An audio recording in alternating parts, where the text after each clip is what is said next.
Your relationship with money matters.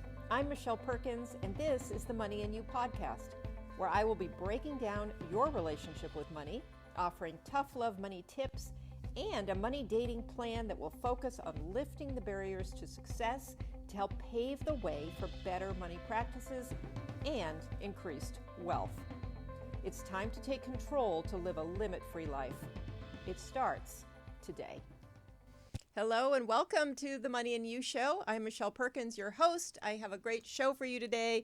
Super excited to have a couple of gentlemen on the show today who are going to talk about many things money, including debt, which is an important topic for a lot of people. So I'm going to just jump right in. I'm not even going to chit-chat at all here and introduce you to the debt-free guys. And let me read a little of their bio for you. With their writing and speaking for debtfreeguys.com and their Queer Money podcast, David Auten and John Schneider help queer people and allies live fabulously, not fabulously broke. As certified LGBTBEs, they represent the queer voice in both personal and business finances. David and John's work has appeared in Forbes, Yahoo Finance, CNBC, ABC News, Good Morning America, to name a few. They've partnered with some of the best financial services, including MassMutual, Prudential, Capital One, and Chase.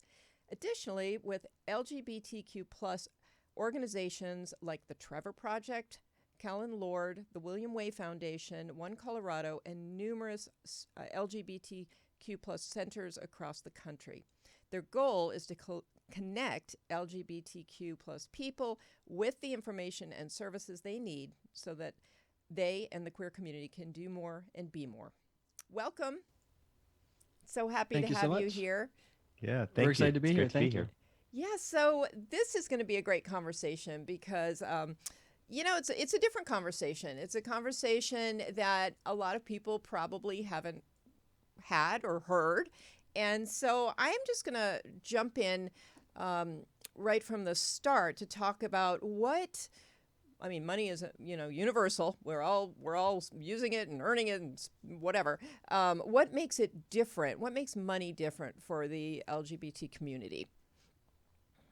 Sure. Absolutely. Thank you. So David and I like to say that 80% of money is the same for everyone across the board. It's very transactional. The laws of economics work the same for everyone, regardless of your background, sexual orientation, gender identity, what have you. But there's that 20% that is contingent based on your background, your sexual orientation, your race, your creed, your history. And it's that 20%, much like the Pareto principle, that has an exponential effect on the entire 100%. Mm. And for example, just some statistics for you, over 40% of homeless youth identify as LGBTQ. Mm. So by the time that they reach adulthood, not only have they probably not had financial support from their mom and dad or anyone in their family, they've also not seen their parents interact with money in a healthy way. They probably had to do some things that not many of us would be uncomfortable with doing just so that they could survive. And sometimes this influences our behaviors with money as we get into adulthood. Likewise, there's a sexual orientation and gender identity wage gap similar to the gender wage gap for women. So it makes it harder for LGBTQ people to reach financial independence because we're not getting paid commensurate with the work that we're doing, similar to the way that women struggle with finances, or women struggle with income as well. So that's what we like to say. That's what makes finance different for various communities, specifically in our case, the LGBTQ community.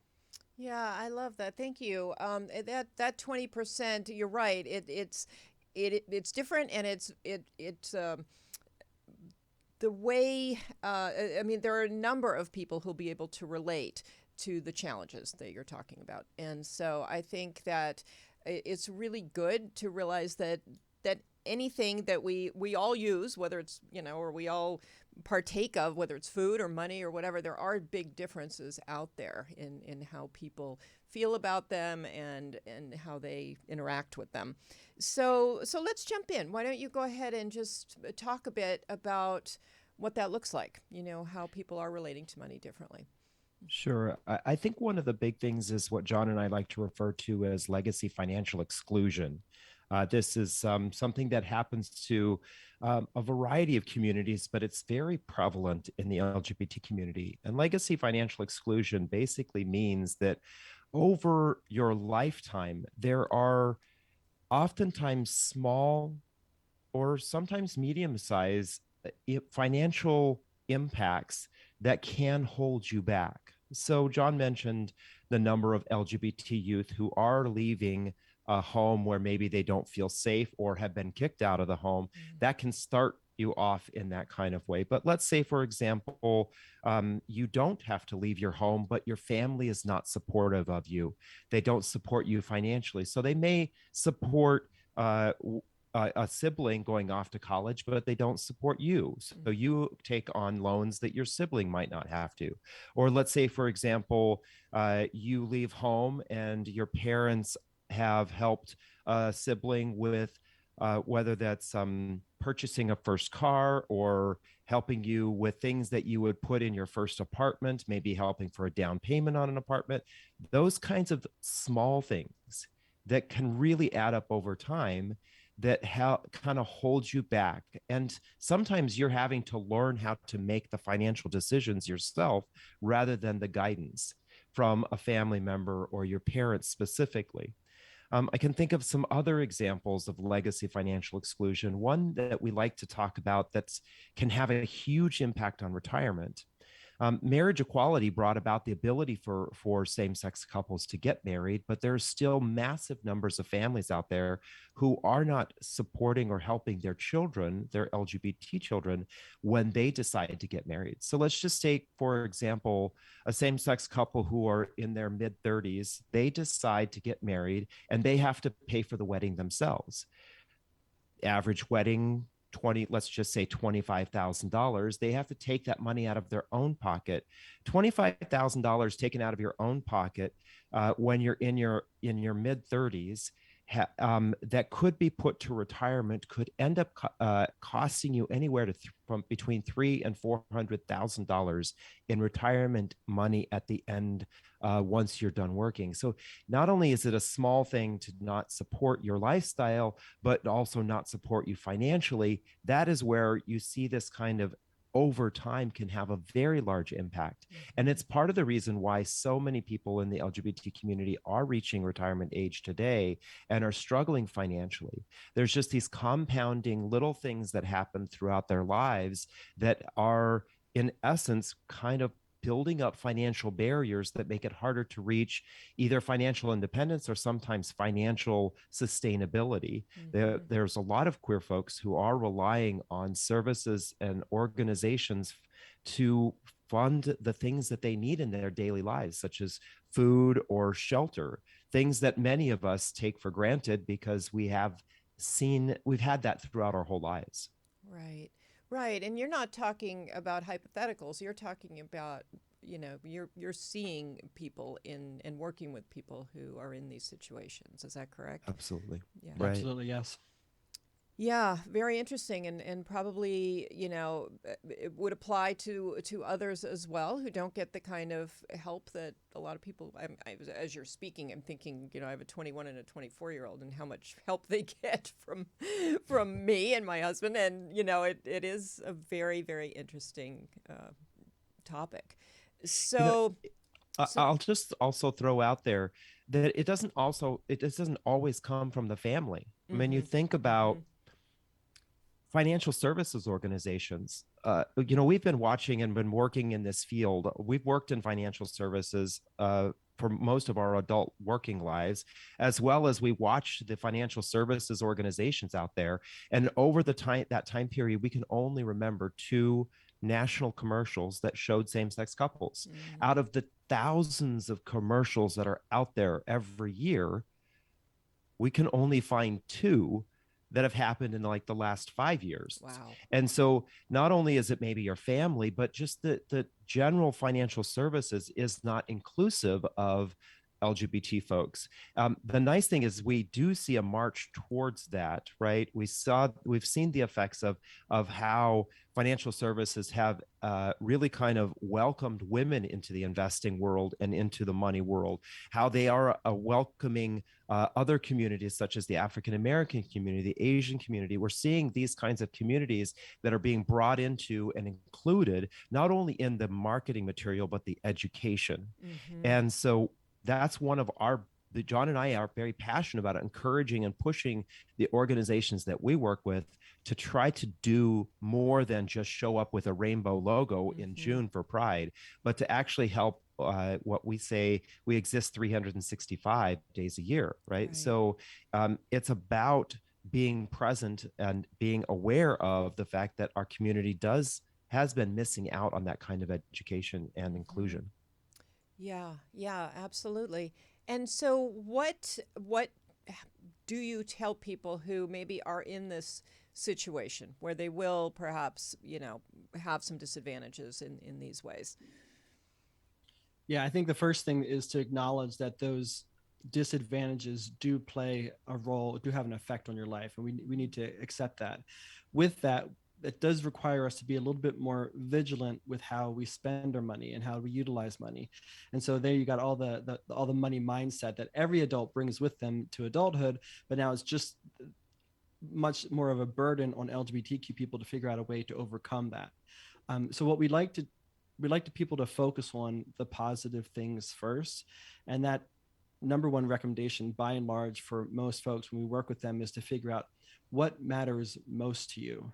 What is if you were to architect the life that you wanted to live, your dream life, what would that look like? And then reverse engineer and figure out what do I have to do with my finances today? What do I have to do with my money today? Even with what is little money I might have today, what do I have to do so I can build that life that I want? Because one of the challenges that our community has, aside from the fact that we have these disadvantages, is that there are very myopic stereotypes of what a good gay man is, or what the right lesbian woman, or even the right trans person. And this comes from media, it comes from history, it comes from marketing and collateral to our community from outside our community. Right. And so, for example, many gay men think that they need to dress well, live well, drink well, travel well, and have the world's most perfect home.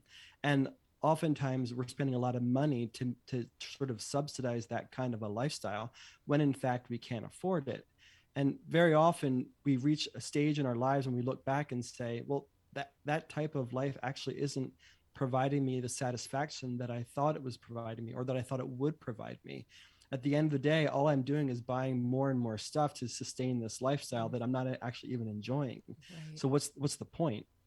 And that's when we go back to individuals and say, well, figure out what it is that you want, not what society tells you that you should want, or even not what the queer community says a perfect life for your specific gender identity or sexual orientation looks like. Figure out what it is for you, and then architect your life around that. Oh, I love that. Yeah, so important. And you're bringing up the money mindset piece, which is something that I just think is so important, because people don't necessarily know that that's factoring into their decision making. And so those underlying beliefs about who you should be and how your life should look is so very important. And how to shift that belief to what is another belief that people can have and still feel successful in their identity? Yeah, absolutely. Yeah, I think that one of the messages that John and I also try to convey, not only to our community, but to all folks who feel like for whatever reason that they've had a disadvantage in life, especially when it comes to their finances, is to remember that you have the choice. You have the choice, and you can always progress. The things that the opportunities that you have in front of you can build upon each other. It can be very difficult to get out of the mindset of I'm not good enough, or I'll never be successful, or I am struggling, and this is the way it will always be for me. It can be very hard to break away from that. Right. And so we encourage folks to just take tiny steps. Start with just something small. And when it comes to the mindset, it's important to kind of reflect back on your life and ask yourself, how did I develop these kinds of feelings about money? Why do I feel like that I'm not ever going to be able to earn enough money? Or why do I potentially have a scarcity mindset? Why is that the case? Because if you can acknowledge where it came from, then oftentimes you can understand the circumstances that created that and why it may be wrong, why that mindset isn't the appropriate mindset, and that there is an opportunity for you and every single other person to have an abundant, at least sustainable, but definitely an abundant life when it comes to your finances. Yeah, thank you. That was really profound. I love the positive spin that you can put on this, and that you do have choice, and that you can, you know, make it what it needs to be for you. I mean, I think that individuality and authenticity is so important for everybody, really. But that was a really good description of how people's mindset might go. So, do you have some personal stories about how you were able to change your money situation and Sorry. you know, anything there that brought you to some of this work? I think that's our entire platform. Okay. So about a year and a half after David and I got together, we finally came out to each other about our finances, and we confessed that despite spending our entire working life in financial services, helping other people with their money, we actually had $51,000 in credit card debt ourselves. And this kind of sort of opened up a long discussion for us to figure out, well, how did we have all this theoretical knowledge and we were applying it to other people's lives, but we weren't able to apply it to our lives. And quite honestly, this discussion took several years for us to get to the root problem. But we realized that we were spending money so that we could make up for our past and to make sure that we fit in our present. You know, many of us LGBTQ people get into adulthood, and we had years of institutions, schools, friends, family, media telling us that who we are is fundamentally wrong. And so by the time we get into adulthood, we feel like we need to spend money to sort of make ourselves feel better, if for no other reason than to prove to the bully in high school that, hey, I was a valid, worthwhile person. But then the flip side of that is we finally many times get into our queer community, we make our LGBTQ friends, and we feel like that if we don't live up to a certain expectation, that will then again be ostracized from another community. So we have to spend in order to keep up with our friends, right? We're keeping up with Mr. and Mr. Jones, just like the general population is keeping up with Mr. and Mrs. Jones, right? And so David and I had to figure out, like, why were we having all these problems? Why did we feel like money was going to be the solution to all these challenges? Why did we think that having to live a certain type of life was going to make all that pain go away? And at the end of the day, it never was going to do any of those things. It took a lot of introspection for us to figure out who it is that we actually are, what it is that we're trying to satiate, and what kind of life we wanted to live. I'm also going to add on top of that this is not an exclusive to the LGBTQ community. We have helped and worked with folks who are both in and outside of the LGBT community who have talked to us about their feelings about money and themselves, and the way that society is structured today, right? You are a successful person if you show that you're successful, right? It's kind of odd that we feel this way, that we feel compelled to prove to everyone by our things, by the way we look, that we are successful. And it's quite interesting with what recently came out about Facebook and people who use the Instagram platform, and how they talked about how this is impacting young girls and kind of taking them down a negative mental health path. And the reality is that social media, communities in general, they're all looking to to provide you the reinforcement that you're a good person, but oftentimes what they want is they want something in return, right? So the platforms want to sell you a product. The community oftentimes they want that acceptance themselves. So it's oftentimes this catch-22 that happens between individuals and wanting to please everyone else rather than figuring out how to please themselves inside. Yeah, it's a huge topic. That is very interesting and a very important thing, I think, for people to look at themselves and how they're spending in particular, and just see what is underneath that. And yeah, that's great. That's great that you brought up social media too. It's really playing a big part in all the things that you're talking about. So. Yeah, when we finally confessed that we had $51,000 in credit card debt, David did a spending analysis of all of our expenses for the previous year. He itemized every single penny that we spent. And on paper, we looked like rock stars. We were going to the clubs, buying designer clothing, having fancy dinners, having great travel. But we both asked ourselves, was this providing us the lifestyle that on paper it looks like it was? Was it providing the satisfaction that it should be providing? And it wasn't. And so the question was, well, if this isn't providing us the satisfaction that it should be, at least according to commercials and television and movies, then what would? And we realized that it wasn't all that fancy stuff. We didn't need the designer clothing. We didn't need to keep spending money that we didn't have. Fundamentally, we're very simple people. We wanted to be able to spend more time together. We did want to save for a comfortable retirement. So we did learn something from all those years in financial services. We did want to travel more, but we wanted to do so in a way that we wouldn't come back with a credit card hangover. And then ultimately we wanted to be able to give back to our queer community, where up until that point, every time we did give to our community, we were actually penalizing ourselves financially. So net was a win for the community. It just made ourselves feel and look better. But it was actually helping the community as a whole. Right. Oh, that's great. So when you found, when you had the discussion and realized the debt situation, can you take us kind of through the decision making there on what you were going to do and a little about how you did it? Because that's a significant amount, and obviously you had to change a few things to pay that off and do things differently so you didn't just get right back in that same situation. Right. I think that after doing this spending analysis, John and I really it opened our eyes to how we were spending our money. And we kind of basically asked the question, why are we spending so much money, but never feeling like we are truly happy? And so then the question was, well, what will make us happy? What kind of lifestyle do we need to live?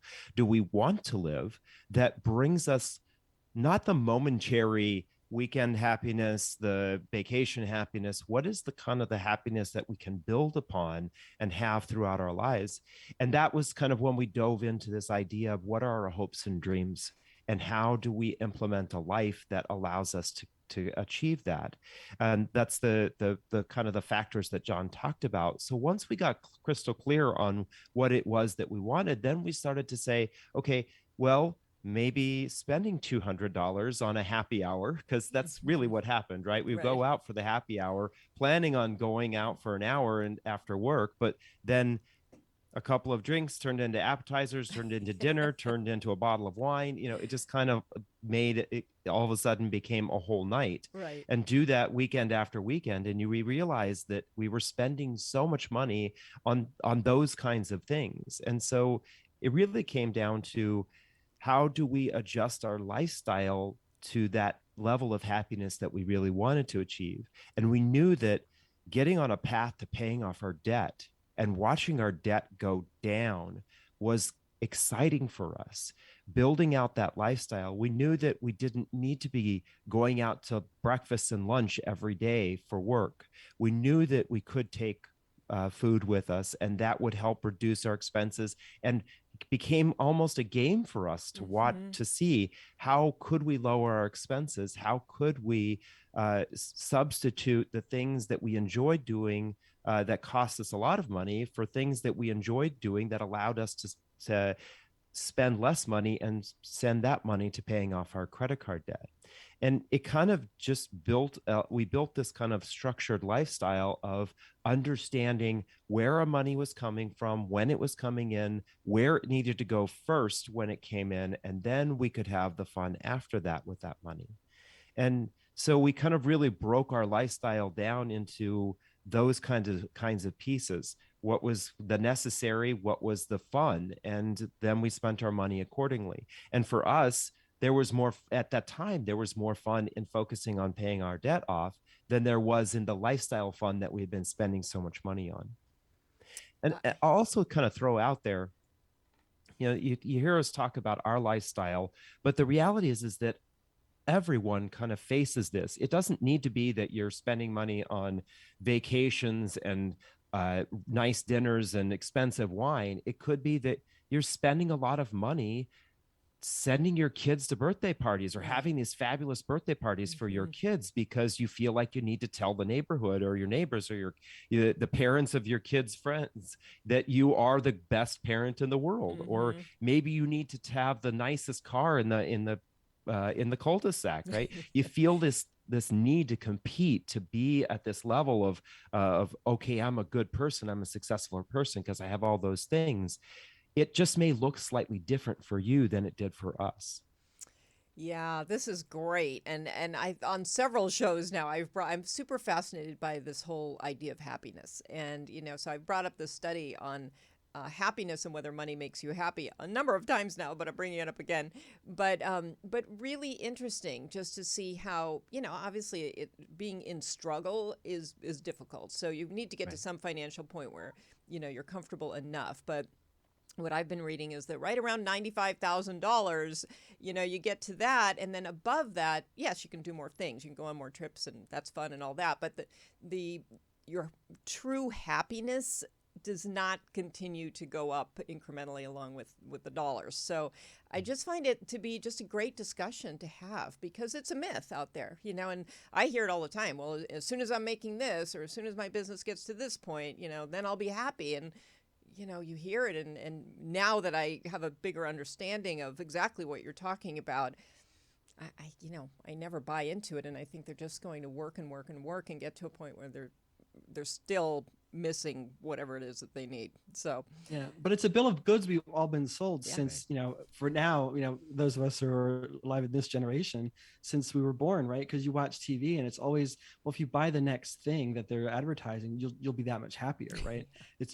And it's just never enough. And sometimes we just look back and the way we were spending and we're so glad that we had this prescient moment because we could be in $300,000 worth of credit card debt today and no happier than we were at that particular time. Right. Now we don't have the debt. We don't have the designer clothing either. We're more t-shirt and jeans kind of people these days, but we're much more financially secure. We can spend all of our time together, pretty much going and doing whatever we want to do. And we're leading much happier and more fulfilled lives than anything we were doing back then. And I think most people are afraid to let go and give themselves the opportunity to actually have less because it's just not the way that we're conditioned anymore in this country. That's right. Yeah. It's so fascinating. And of course, happiness, the kind of happiness you're talking about is a more, long-lasting, sustainable kind of, of course, when you buy the new purse, there is that moment of joy when you get it, but you're talking about a different type of happiness, really. Yeah, exactly. But talking about the purse brings up a point that David and I bring up a lot called the debt depression spiral that you articulate better than I do. Yeah. So oftentimes when we don't feel we're in a situation, whether it's either momentary or maybe a longer term, we don't feel good about ourselves. We know intrinsically, we know that we want to make that go away. And one of the easiest ways to make that go away, especially because of the access to credit, is to go out and do some form of or what we think is self-care, right? So we go out and we spend some money on dining out or spending time with our friends or getting our nails done or the new pair of shoes, whatever it is, it makes us feel good in the moment, right? You get that dopamine rush of actually having spent some money and getting something that makes you feel good. But the problem is then a few weeks or a month later, in comes the credit card bill, right? And then you feel the same kind of depression all over again. Why can't I earn enough money to pay all my debt off? Why don't I make enough money to be able to have the lifestyle I want? You start to layer on these, I'm not successful, I'm not good enough, why can't I do this? You start to feel bad again. And so then what do? You go out, and sometimes it's so unconscious that we do this. We unconsciously go out and spend some more money to make ourselves feel better. And it just continues to spiral and spiral. And oftentimes for folks, it's spiraling down into that deeper and deeper debt hole. Right, right. Yeah, and that's a scary place to be, and it can grow very quickly. And so, you know, and I'm not a person who, you know, just universally hates debt. I think there are times when you want to borrow for things. And so, you know, some people are very, very afraid of debt. I don't think I'm one of them, but it can quickly get out of control. And so managing it. And I just loved what you were saying about how, you know, taking care of your debt became just as fun as, you know, going out to happy hour. And I think that's a mindset shift that is really important, because we immediately think, oh, going out is fun, paying off debt is a giant drag. And it doesn't have to be that. It's the, you know, this talk in your head, and you can make that fun. And it is when you start. And I was going to ask you, when you were talking about that, I mean, what about that is, you know, why is it exciting and fun? Because there's a why underneath there that suddenly it becomes fun. Yeah. Well, go ahead. I think that one of there were actually probably two things for us while we were paying off our debt. One, we gamified what we were trying to do, right? So there was the game of how much money can we save when we're doing this or that, right? How can we get that for the lowest price? You know, playing the coupon game or playing the discount game or whatever the case may be. But on the flip side, John and I never looked at our debt as inescapable. We looked at our debt as our net worth, and that our net worth just needed to go in the right direction. It needed to go up and to the right instead of down and to the right, right? So when we started to look at going from $51,000 in debt and to $50,000 in debt to $49,000 in debt, we were making progress financially. And a lot of folks talk this game of making more money, make more money. The reason you want to make more money is because you're going to get ahead financially.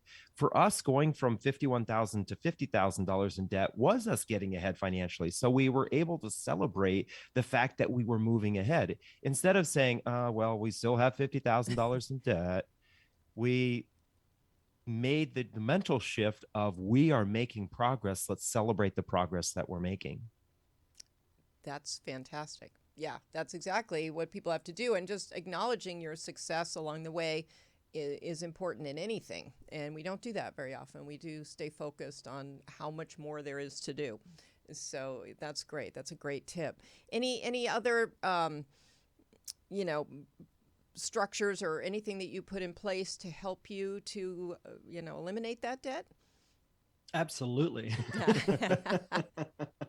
That's a softball. It wasn't just so much fun that you couldn't help yourself but do it.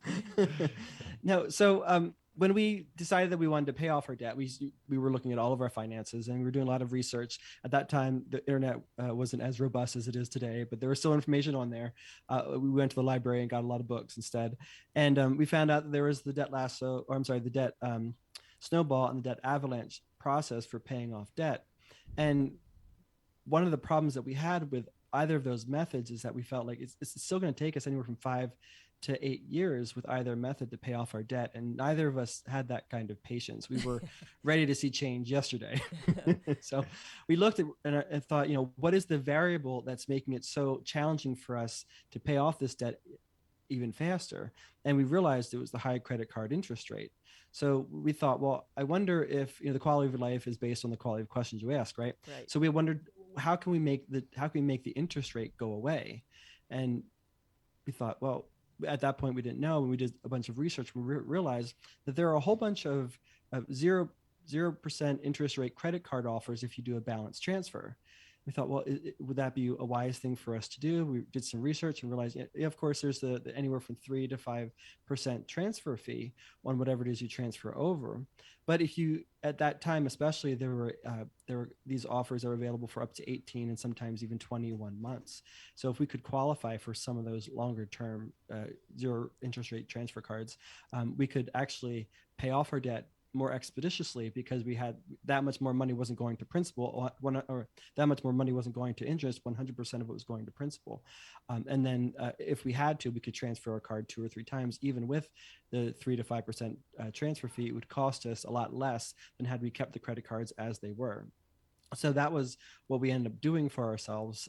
We realized that negating that credit card interest rate was saving us $10,000 a year. That's how much we were paying just to finance our debt at that particular point in time.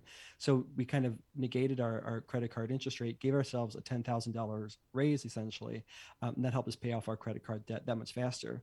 And that's what we call now our debt lasso process, which is the process that we use to pay off our debt in under 3 years, and now have helped folks pay off almost over $500,000 in the last couple of years. Wow, that's great. And so how do you help people? I mean, do people work with you directly? How do you work with people on these things? Sure. John and I believe that there's kind of a gamut of the spectrum of the kinds of people that need help. We do think that there are some folks who just need a little bit of assistance. They need the kind of the structure in place. So we offer a free tool on our website right now called the 7-Step Debt Slasher Guide. And that really helps explain to people the kind of the basics of the steps that we took. But after that, we offer tools, coaching in a group setting or one-on-one coaching, because I do think that for a lot of folks, when it comes to debt, there's a level of shame. Mm-hmm. And maybe in some cases they are hiding the debt that they have. So they do want some anonymity, or they want to work with someone one-on-one. But what we do love is in our group setting, the folks who kind of come to our group calls, they call that our money therapy. And we do that on somewhat of a weekly basis to work with individuals in a group setting who are trying to pay their debt off, to kind of keep them on track with not only the motivation, but the steps that they need to take to keep going.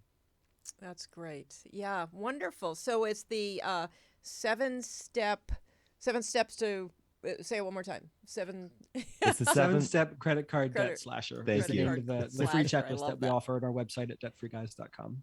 Debtfreeguys.com. Okay, great. And let's talk just for a minute about financial independence and what that is to you guys, and how people can achieve that. Sure. I think that unfortunately, the world we live in today, a lot of folks confuse financial independence with being independently wealthy. When we hear of someone who's financially independent, we automatically think of the person who's got millions and millions of dollars just coming out of their ears, right? And I'm going to forget the duck image from Disney. Oh, crap. I don't know the name of the duck either. But he would dive into his piles of cash, right? Yeah. And I think that's what we oftentimes think of when we think of somebody who's independently wealthy. And so that kind of has been overlaid in this idea of financial independence. But the reality is somebody who's financially independent is somebody who has enough money to cover their living expenses on a regular basis. So, for example, someone who has assets, a small business, investments that then throws off enough income that allows them to cover things like their home, their car payments, their food. It's not that you have tons of money and that you're out there just throwing money around, driving a Lamborghini, living in Beverly Hills. It's not that kind of lifestyle. And I think the reason why we want to adjust that is because I think a lot of folks, they think, well, I'll never get there. I'll never be able to do that. And the reality is that people who have kind of left that mindset behind have been able to achieve it. There are people who were able to achieve financial independence making $60,000 a year. Mm-hmm. And so they were able to accumulate the assets and put things in place that allowed them to get to a point where they say, I don't need to have a job working for someone else anymore. I can now live my life and work and do the things that I want to do. And the great thing is we're seeing this shift where a lot of people who have worked towards and have gotten to financial independence are now leaving those high stress jobs, and they're doing the jobs that they're passionate about. They're still bringing in money to live off of, but they're much more passionate about the work that they actually do. Yeah, that's a beautiful aspect of being more financially independent, is that you can then choose your career path and uh, become free that way. That's my idea of financial independence, is to be able to choose the way you make a living.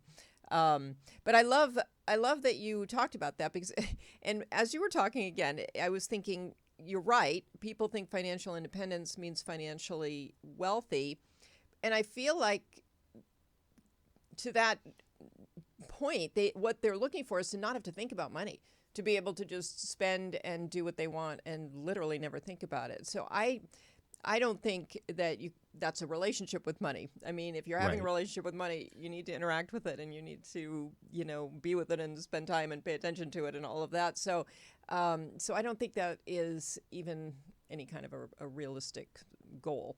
And I think your idea of enjoying paying attention to your money and making that something that isn't, that you don't resist and that doesn't feel like a conflict in your life, I think that's the most important thing, because what you've done is pay close attention to your money. You looked at, all the details of what you were spending and everything, and then you took new action with that, and you've been able to create more financial independence that way. So essentially all we really did was just become more conscious with the life that we wanted to live relative to the life we were actually living, and then also become more conscious of our spending and how it was affecting the type of life that we wanted to live. And it really wasn't a whole lot more than that. I think most people who start paying more attention to their money can probably figure a lot of this stuff out on their own. But just most of us are afraid to pay too much attention to money, right? Because money is evil, or I was told I wasn't supposed to talk about money, or people who have money are bad, so we have all these negative preconceived notions about money. But any room we've ever spoken in front of, and we ask people who wants to be a millionaire, everybody raises their hand regardless of how evil they think rich people are, or how bad they think money is. It just requires a level of consciousness. Absolutely. Yeah, consciousness and awareness is really everything. And you're right, people are afraid to look at it, and then once you start looking at it, you realize it's not nearly as scary as your imagination was, telling you it would be.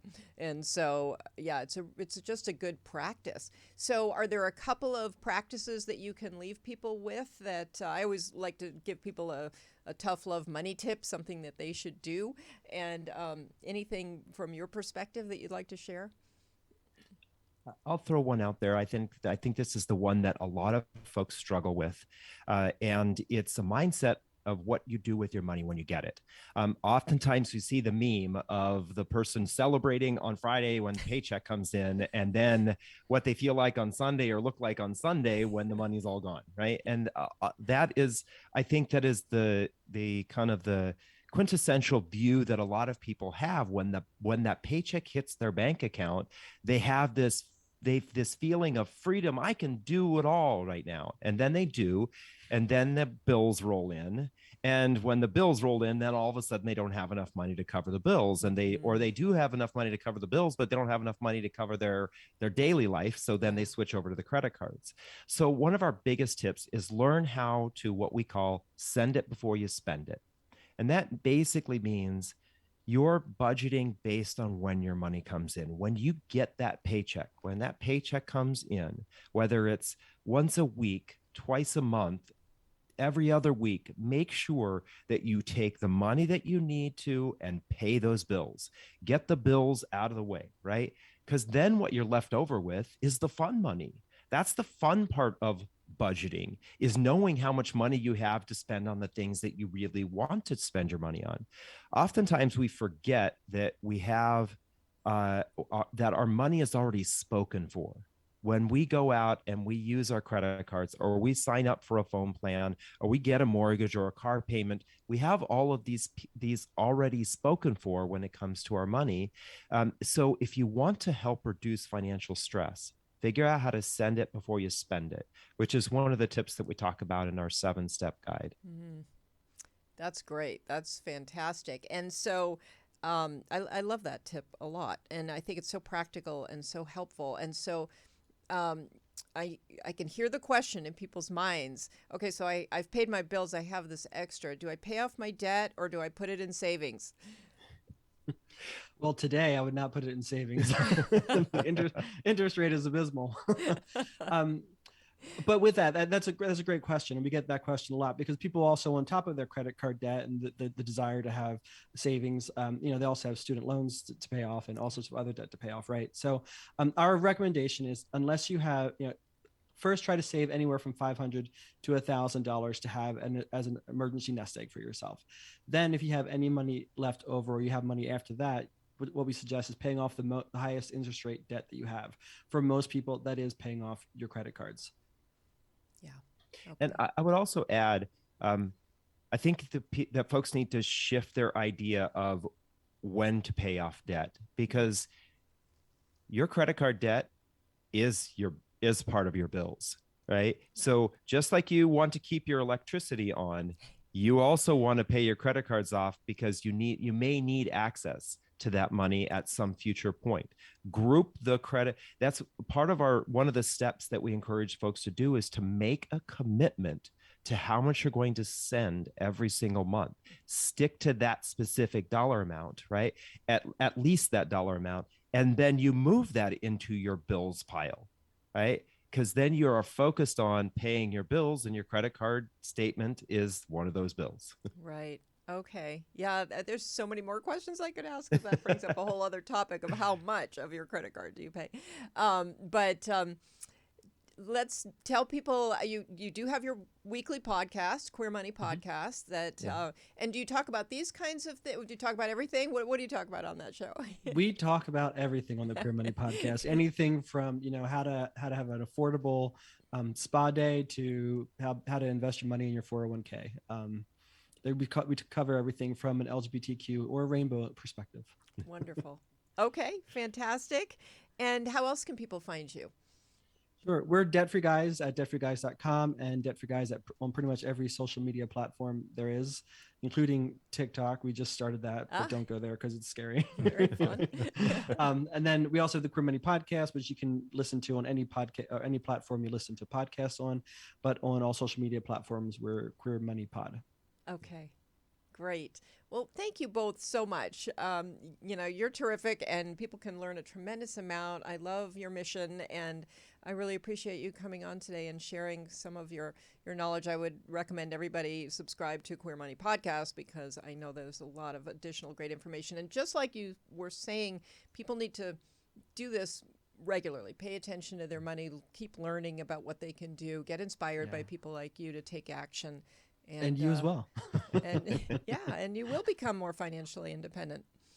And awesome. Thank you so much for the opportunity. Yes, we appreciate it. It's been great. Yeah, thank you. Okay, take care. And listeners, thank you for being here. I'm so happy when you come and listen to the show. You can find it on the Limit Free Life YouTube channel. You can also find it all over wherever podcasts are listened to on any platform. And please subscribe to the show. We're here every Monday, streaming live on ubngo.com at 7 o'clock.